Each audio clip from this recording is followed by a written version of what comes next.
Now, the first ANZAC Day was held in 1916 when 2,000 Australian and New Zealand soldiers marched to Westminster Abbey in London. Today, people young and old are taking part in the commemorations. Our reporter Stephanie March joins us now from the Shrine of Remembrance in Melbourne. Stephanie, good morning.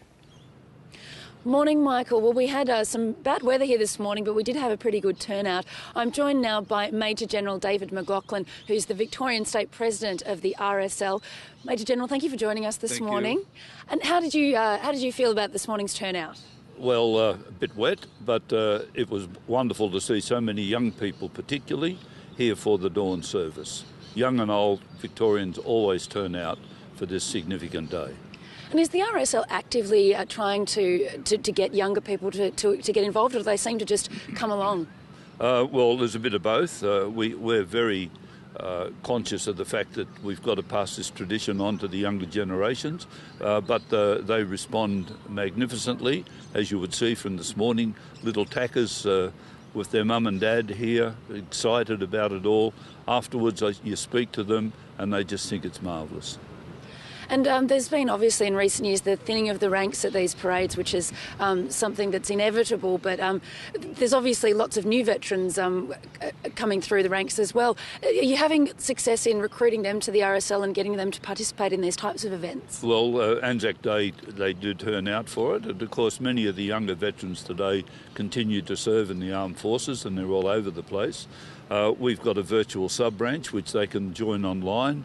They're very computer savvy, as you would know, and we are seeing a very positive outcome in that regard. And in terms of the rest of the day, what events do we have on for the rest of the day here in Melbourne? Well, we're about to have the reef laying. Then, of course, there's the start of the march at 9 o'clock, the commemorative service here at the Shrine, and then off to the footy. Fantastic. Who will you be barracking for today? I think Essendon's got a good chance today. Oh, that's wonderful. And are we expecting a good turnout for the march, or do you think the weather might turn some people away? I think the veterans will be there. Whether the spectators are there will remain to be seen, but there is a die-hard group amongst all of the spectators, and I'm pretty sure they'll be revered. That's fantastic. And just finally, we've been talking this morning a bit about looking forward to the 100th anniversary commemorations in a few years' time. What would you like to see happen here in Victoria and across Australia and the world? I think to accept the fact that it is a centenary celebration since we're at Gallipoli, to commemorate it in a very, very worthwhile way. And I think that the public commemoration around the Shrine of Remembrance at that time in Victoria would be very appropriate.